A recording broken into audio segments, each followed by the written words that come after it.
എങ്കിലും ആരാണെങ്കിലും വേടൻ ശക്തമായി എതിർക്കുകയാണ്. വേടൻ തന്നെ പറഞ്ഞൊരു കാര്യമുണ്ട്, എനിക്ക് എൻ്റെതായിട്ടുള്ളൊരു രാഷ്ട്രീയമുണ്ട്, ഞാൻ ആ രാഷ്ട്രീയത്തിൽ നിന്നേ കളിക്കുകയുള്ളൂ, അല്ലെങ്കിൽ ഞാൻ ആ രാഷ്ട്രീയത്തിൽ നിന്നേ സംസാരിക്കുകയുള്ളൂ, അതിനുവേണ്ടി ഞാൻ ഇനിയും പോരാടും, അല്ലാതെ ഒരു രാഷ്ട്രീയ പാർട്ടിയുടെയും അടിമയല്ല ഞാനെന്നാണ് വേടൻ പറഞ്ഞത്.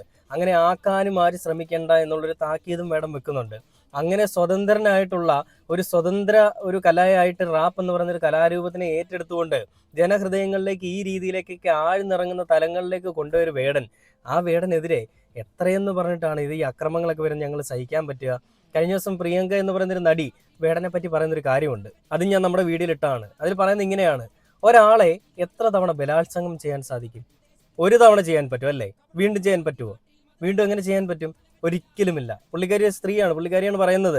അതായത് ഒരു തവണ ചെയ്യുന്നതിനെ ബലാത്സംഗം എന്നും, എന്നാൽ പിന്നീട് അതിനുശേഷം ഒന്നിലധികം തവണ ചെയ്യുന്നതിനെ അത് സമ്മതത്തോടു കൂടിയുള്ള ഒരു ലൈംഗിക ബന്ധം അല്ലെങ്കിൽ ശാരീരിക ബന്ധം എന്നേ പറയാൻ സാധിക്കുകയുള്ളൂ. അല്ലാതെ ഒരിക്കലും